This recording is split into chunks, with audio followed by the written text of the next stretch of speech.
I wasn't going to do a video on this because it's a little bit on the boring side, in my opinion. But this relates to the cutting that was done on the original speaker brackets. And when you cut something with an angle grinder, it produces basically iron filings, or steel filings if you like. It's a mixture of the grinding disc, you know what it's actually made of, because they wear down as you cut, and it's also the actual steel you're cutting. Now if you use a nice thin, you know, millimetre thick cutting disc, it's less bad. If you use a really thick, regular, boring old cutting disc, which are cheaper, it's a lot worse because they cut a lot more metal. You know, just to make a cut, they're wider. They're like, you know, 3mm thick, at least, if not more. You don't want to ever have steel filings lying around in a car, or even on a house roof that's, you know, steel, corrugated steel for example, because basically the particles of metal corrode. They have no protection on them, they're not painted, they're just loose bits of steel basically. As soon as the moisture in the air gets to them, they corrode. So you don't even need water hanging around, just being in the car breathing is enough. You know, it will start corroding any metal that's unprotected because there is moisture in the air. That's all it's needed. Now the basic way we stop cars corroding is we treat them, you know, with chemicals like phosphoric acid for example, and phosphoric acid only reacts with rust. It chemically converts rust into an inert substance that, you look, Google it. I'm not going to explain it, you know, detailed scientific explanation, because that's pointless and not the scope of this video, within the scope of this video I should say. But basically that acts as a protectant. Now what I used, before I go to show you the car, is this stuff here. Now I can't really say use it or don't use it, because this is just what I happen to buy. I'll give you a small little... It claims to remove surface rust, destroys rusting agents and conditions metal surfaces. It's also a fairly thick liquid, so it adheres to vertical and overhead surfaces because of its high viscosity. It is sort of, you know, it's sort of thicker than cough syrup.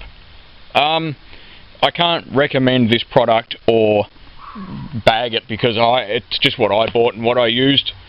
I believe this probably is just phosphoric acid. I don't really know, to be honest, but it's certainly acidic in nature, whatever's in it.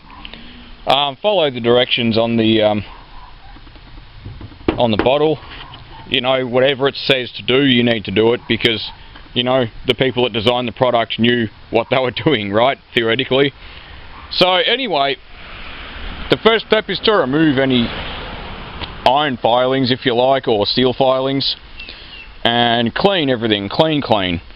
That should have been, if there was excessive rust, with, you know, that should have been preceded by sanding.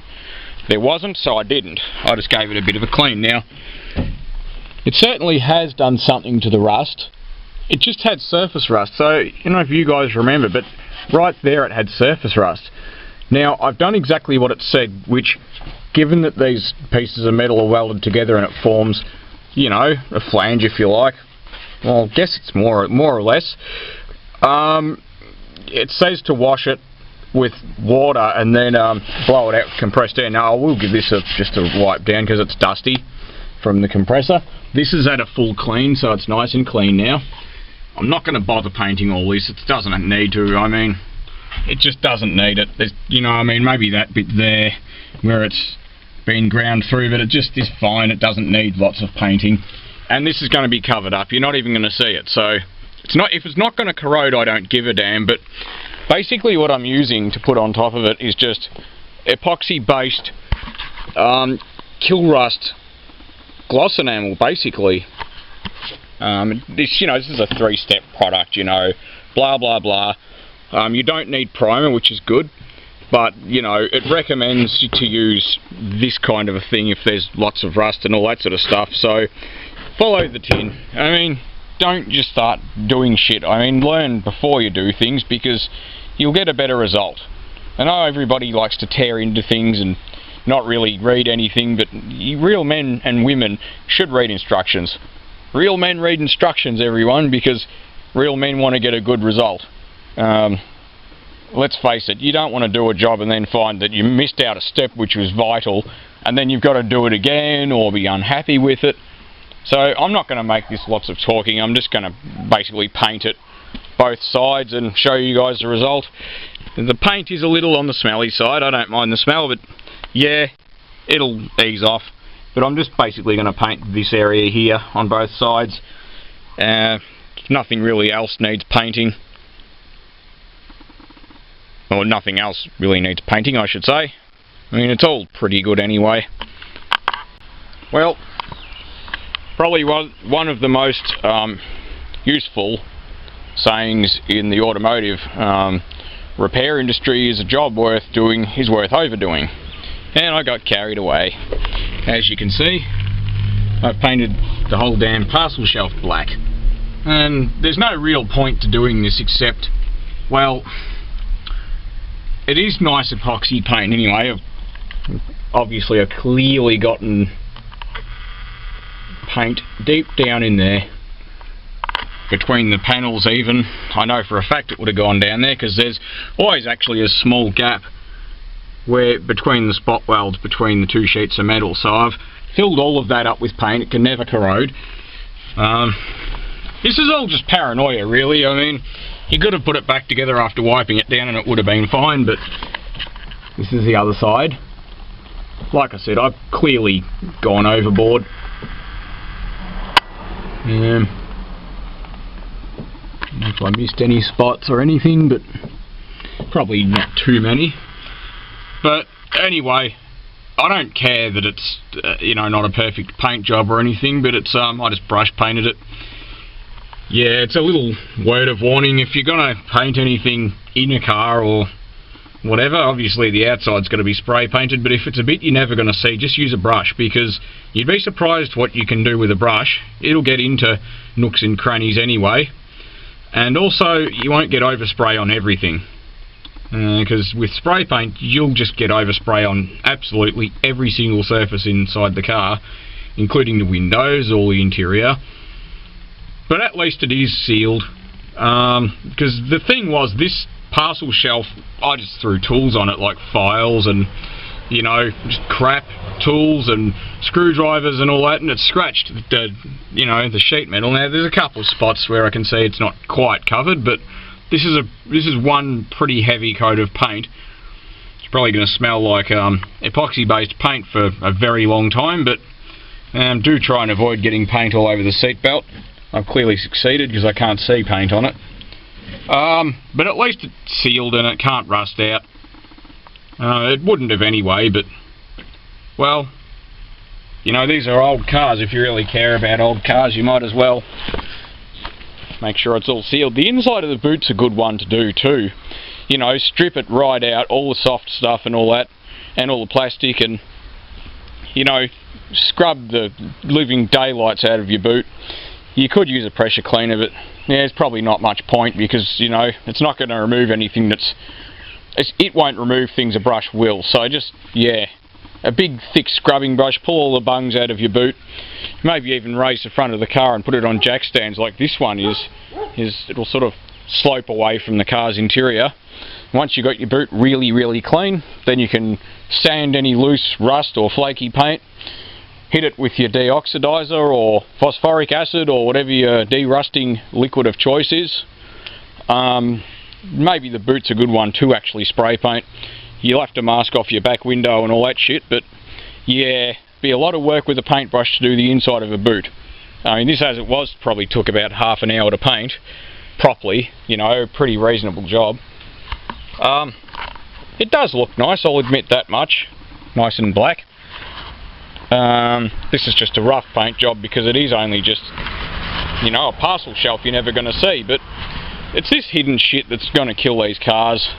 I mean, it's the bits you don't see, like, you know, this all looks pretty, and then you look under here, and if this window's been leaking for a very long time, then this lip here will rust out, like it's done here on this car.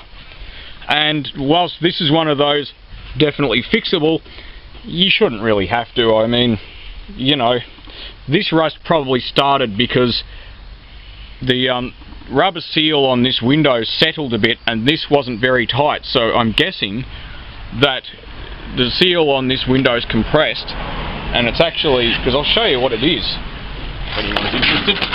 This is the window from here, and all it basically is it's just this rubber seal, and it goes hard as a rock.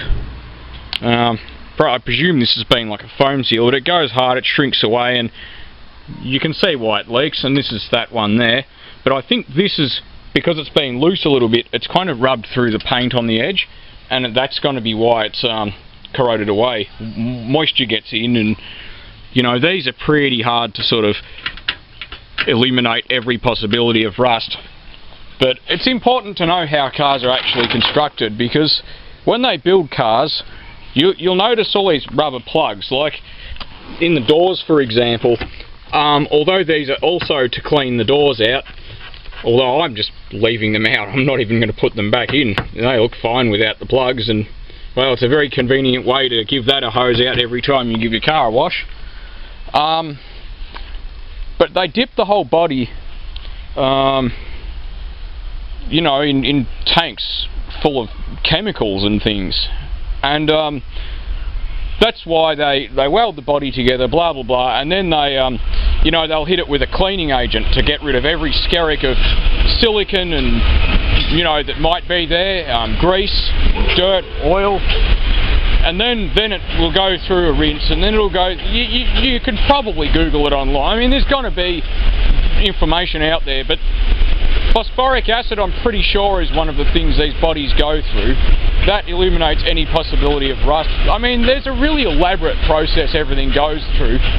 So, I mean, with old cars from the 70s and 80s and all that, you know, caustic soda dipping them is a pretty acceptable way of, you know, getting rid of paint, rust and filth. But a car like this, you never want to caustic dip this body shell, because this body shell's got all these different treatments and processes it's undergone as a brand new car being made, that you're stripping all of that out too. Also, do remember that if you do caustic dip something that's later, a lot of these A-pillars and stuff are hollow, but they're quite highly engineered, and a lot of them are full of like foam, you know, like expanding foam type thing. So that's just something to be aware of. It's all very well to want to get doors caustic dipped and, you know, all that sort of stuff, and it saves time, but yeah, it's not a good idea on late model cars. By late model I mean anything after about 1993. Really, the rust treatments were pretty good by the time these body shells were made. This one's never really been looked after by the previous owner or me, and this is one of the only spots of rust on the whole car. This and this. And really, this has never been garaged. It's been out in the rain its whole life. It's, you know, that's why the clear coat's buggered, because it's just sat out in the sun baking. So it comes down to giving a crap about your car. I mean, a carport's better than nothing. A shed's even better than a carport. Consider that the cost of your carport's actually a lot cheaper than replacing your car. So garages are not that expensive when you think about it. But this is a pretty nice body shell.